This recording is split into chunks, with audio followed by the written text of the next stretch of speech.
Derecho Procesal, Universidad Nacional de Rosario, Argentina. Consultora de empresas familiares, elaboración del protocolo familiar, sucesión generacional, régimen de protección del patrimonio, derecho sucesorio. Con ustedes, Verónica Drelichman, abogada asociada a Drelichman Abogados.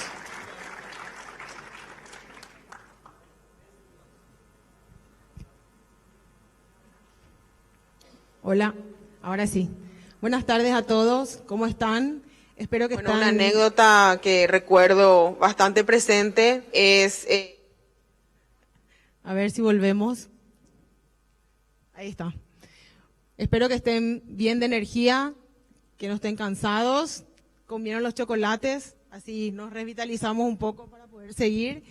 Y antes que nada, gracias a 5 días por esta oportunidad, por organizar este evento, por hablar de las empresas familiares, por traernos tantos testimonios interesantísimos. Espero poder sumar con algo. Aquí, bueno, soy parte del estudio Drelichman Abogados, que está cumpliendo 50 años, y me encantó lo que dijo Juanji de la esclavitud infantil. Juanji, te voy a dejar la presidencia, pero creo que la vicepresidencia ya voy a ocupar yo. Porque, bueno, como todos los que somos parte de la segunda generación, al día siguiente de terminar el colegio, cuando yo por fin pensé que iba a estar de vacaciones y me iba a poder dedicar a mi pasión, que era el ballet, vino mi padre a golpear la puerta de mi habitación y me dijo, a producir. Ahí se acabó mi sueño. Así que, bueno, feliz de estar esta tarde con ustedes y como soy parte de una empresa familiar, este tema me toca de dos lados, como miembro y también como facilitadora y colaboradora para poder ayudar y transitar juntos con las empresas familiares, aquí con Roberto Bazán, que es nuestro consultor aliado, quien va a compartir también con ustedes unas palabras. Bueno, nuestro tema de hoy es el resguardo del patrimonio familiar y la sociedad familiar. ¿Cómo interpretar a las empresas de propiedad familiar? Vimos ya esta mañana el famoso modelo de los 3 círculos, el de Tayuri Davis, que si bien lógicamente fue una base fundamental para el análisis de las empresas familiares, con Roberto hace unos años empezamos a pensar y nos pareció correcto agregar un cuadro más, un ámbito más, que para nosotros es el patrimonio. Entonces tenemos las empresas, las familias, las sociedades y el patrimonio. Justo lo que a mí me convoca hoy es el patrimonio, así que me parece muy acertada este agregado. Arriba, aquí vemos los ámbitos y qué afecta a cada tipo de ámbito. Obviamente, en las familias nos rige el afecto. En las empresas nos debe regir las razones. Digo nos debe porque no siempre es así. Ya vamos a analizar un ejemplo. En las sociedades y en el patrimonio existe la legislación, pero obviamente nosotros podemos hacer cosas para prever algunos hechos futuros que sabemos que con alta probabilidad van a ocurrir en nuestras familias y en nuestras empresas. Y no estoy hablando solamente del cuco de la muerte, estoy hablando de muchos hechos que vamos a ir desengranando ahora. Ese círculo rojo que tenemos en el medio son los factores críticos que, como vemos, se interactúan con todos los ámbitos de las empresas, las familias, las sociedades y el patrimonio. Aquí quise representar cuáles son los roles que cumplimos dentro de cada ámbito. Obviamente, en la familia cada uno tiene su rol, en la empresa podemos ser jefes, del patrimonio somos dueños, y en la sociedad somos accionistas. ¿Y por qué remarco esto? Porque muchos de los grandes conflictos o intercambio de intereses en las familias empresarias se da por mezclar los roles y mezclar los ámbitos. Por ejemplo, un caso que nos tocó, que quizás voy a compartir con ustedes, les puede parecer muy obvio, pero es algo que sucedió en una empresa que tenían, vamos a poner Juan y Rosa, ambos padres fundadores, tienen 4 hijos y ellos decidieron, de común acuerdo entre ambos, que a los 4 hijos les van a pagar la misma asignación salarial. Lógicamente, ellos tomaron esta decisión como padres. ¿Dónde impactó esta decisión? En la empresa. ¿Por qué?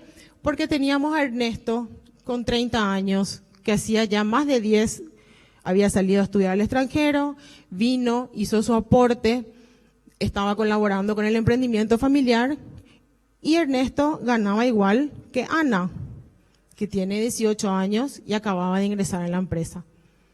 ¿Por qué? Porque su padre decidió que todos sus hijos van a recibir la misma remuneración. Imagínense lo que fue para Ernesto la incorporación de Ana dentro del emprendimiento familiar. Imagínense cuando él se enteró que en la nómina Ana ganaba igual que él, siendo que él tenía ya un cargo gerencial y Ana era repositora. Constantemente tenemos estos inconvenientes con la mezcla de roles. Tratamos de pensar como padres dentro de la empresa y no como jefes. Y sabemos que ese tipo de decisiones impacta en todos los ámbitos. Así que por eso es tan importante cuando vamos a tener una discusión poder ubicarnos dentro del ámbito en el cual estamos discutiendo y con el rol que nos corresponde en ese momento.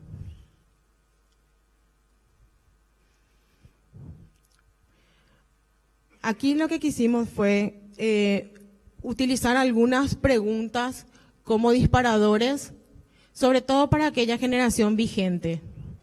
Y le ponemos el mote de ¿qué pasa si? Para poder situarnos en escenarios futuros y poder hacer el análisis. Si entramos dentro del cuadrito de la sociedad y nos preguntamos, ¿qué pasa si no se acuerda ni se formaliza quiénes quieren o quiénes no quieren ser parte del emprendimiento familiar? Muchas veces decimos, o como fundadores, los fundadores dicen, los hijos deben formar parte de mi emprendimiento familiar.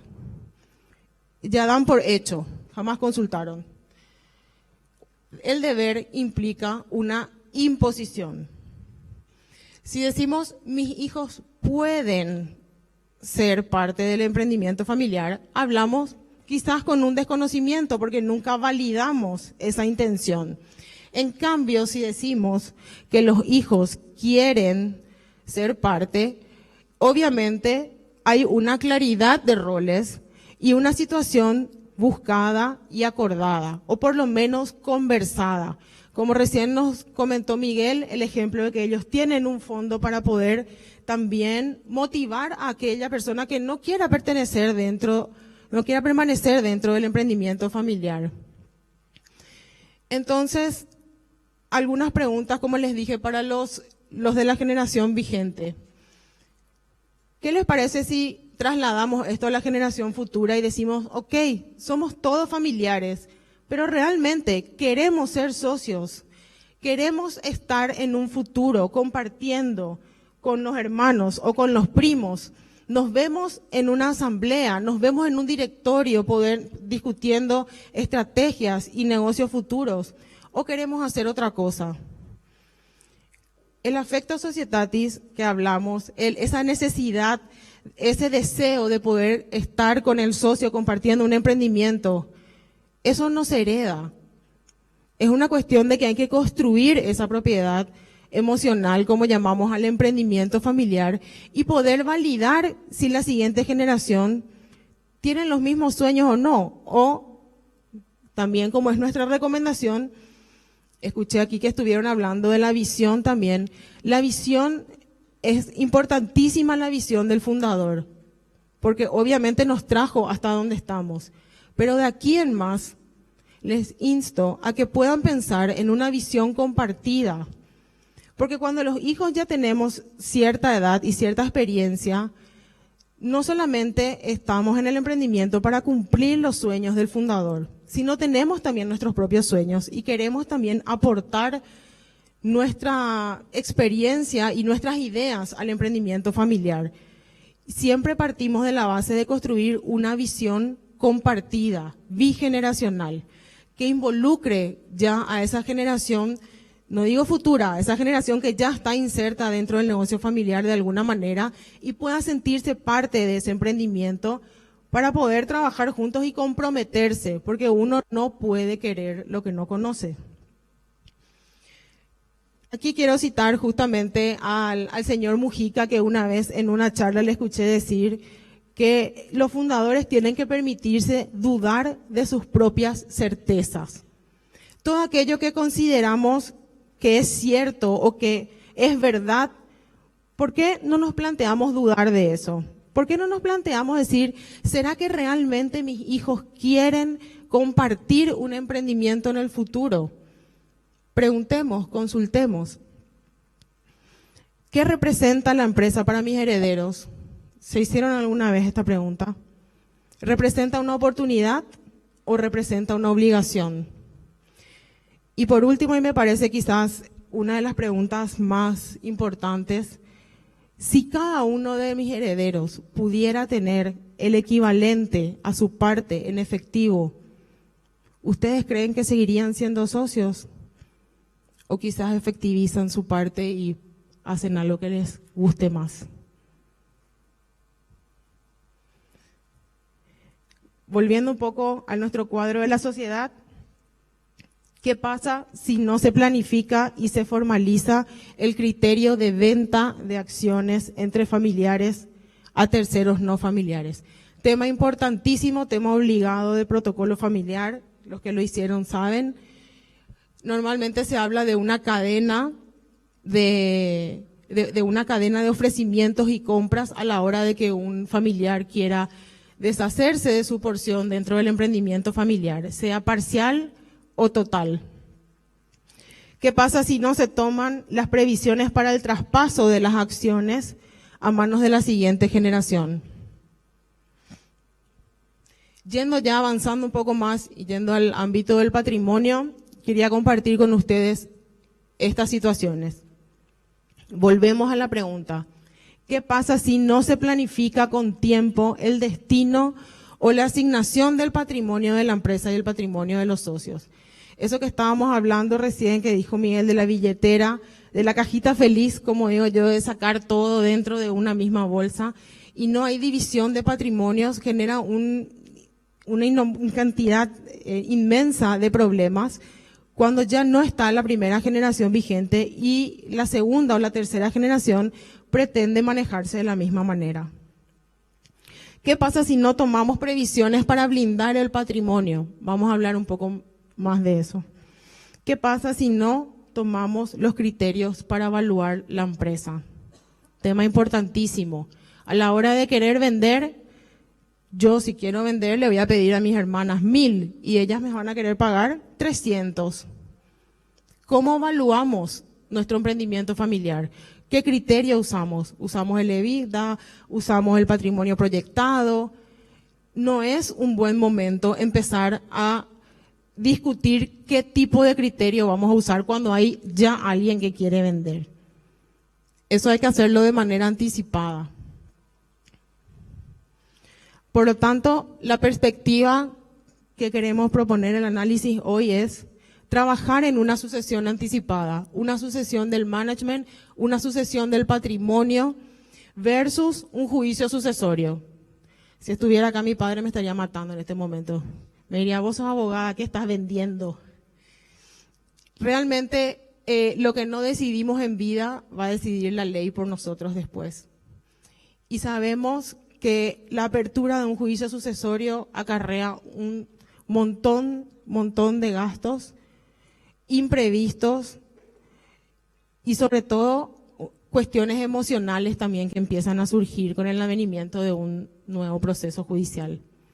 Así que siempre vamos a recomendar trabajarlo de manera anticipada.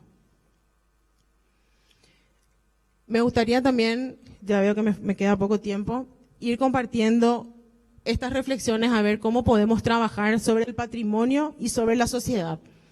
De vuelta sobre la sociedad, lo que siempre recomendamos, por lo menos a partir de la segunda generación, es buscar una política de repartir dividendos. Repartir dividendos por lo menos con un piso y un techo que la familia pueda ponerse de acuerdo para llevar adelante. ¿Por qué? Porque a partir de la segunda generación tenemos miembros que pueden ser pasivos, miembros que no trabajan dentro del emprendimiento familiar, pero sí son dueños. Y ven al emprendimiento familiar como las S del tío rico, ¿verdad? Como un lugar donde su rentabilidad tiene que otorgarles beneficios. Las reservas especiales, establecer una política de reservas especiales para estudios, para cuestiones de salud. Esto no significa tener el dinero guardado abajo del colchón. Lo que significa es poder hacer previsiones o inversiones que esos nos generen renta y con esa renta quizás cubrir las necesidades de la familia, ¿verdad?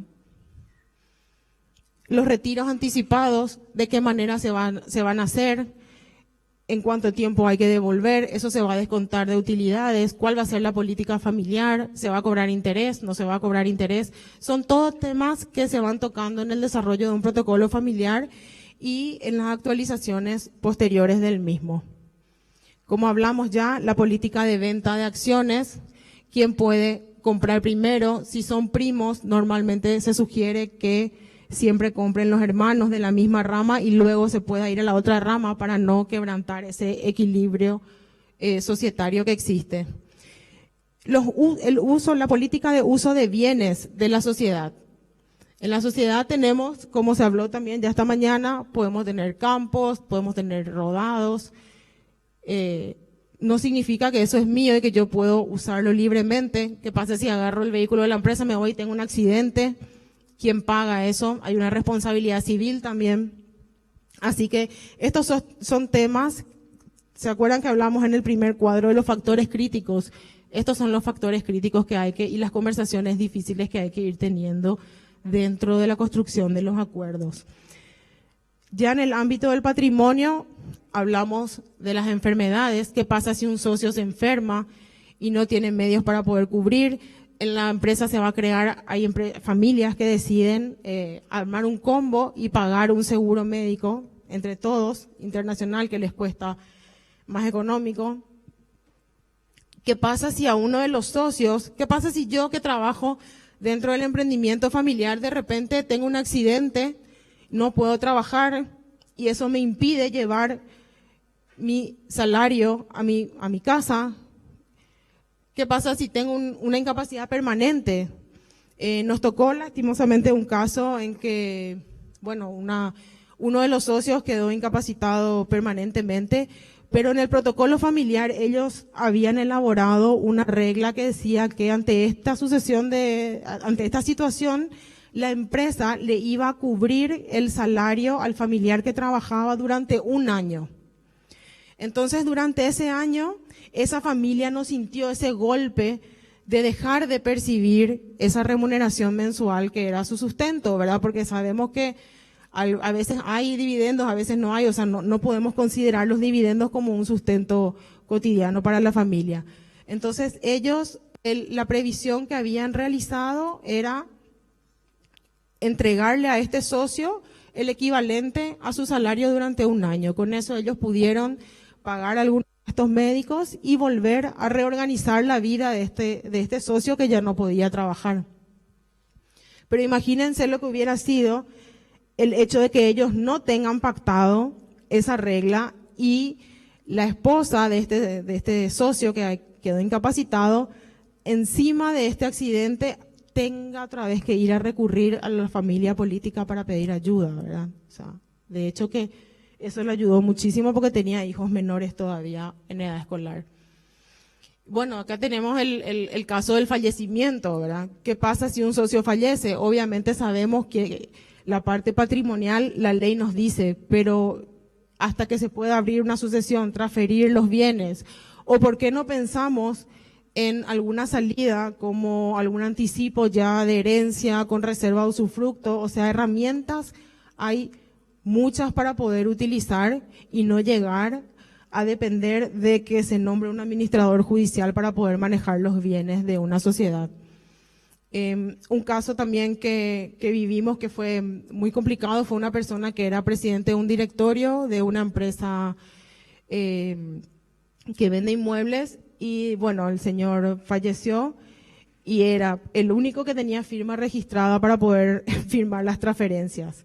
Imagínense lo que fue abrir el juicio sucesorio, designar un administrador judicial, cosa que pasó como 90 días más o menos, y toda la gente que ya había pagado sus lotes querían que se les transfiera, ¿verdad? Ellos no tienen la culpa de lo que pasó, pero dentro del directorio no estaba pactada la sucesión de los directores. Él era el único director, la única persona con firma. Parecen muy obvias estas situaciones, pero pasan, suceden más seguido de lo que creemos. Así que, para resumir, dentro de la sociedad, volvemos a repetir, dudar de nuestras propias certezas y buscar fortalecer los órganos de gobierno. Acá escuchamos en el panel que me antecedió muchas experiencias y todas ellas hicieron hincapié en las reuniones familiares, en poder llevar adelante esas conversaciones con un método de consenso, que también hay que entender que ceder no es perder, sino buscar quizás una mejor solución que no se nos ocurrió a nosotros ni a mis hermanas, sino entre todos pudimos crear una salida a esta situación que nos convoca, ¿verdad? Dentro del patrimonio, armar acuerdos formales, escribirlos, armar previsiones. Podemos también recurrir a las donaciones y al testamento, que lógicamente es un recurso, una herramienta que nos da la ley, que si bien sabemos existe una herencia forzosa, también hay una porción disponible que cada uno de nosotros tenemos sobre los bienes propios, sobre los cuales podemos realizar un testamento. Y por último, y para no olvidar, les comparto un concepto sobre el cual trabajamos con las familias de propiedad, las empresas de propiedad familiar, que es el concepto de anticipar lo obvio. Anticipar lo obvio en esos 4 ámbitos que hablamos: familias, empresa, sociedad y patrimonio. Si bien sabemos que hay un hecho obvio del cual nadie nos vamos a escapar, también existen otros hechos con alta probabilidad de incursión en cada una de las empresas familiares.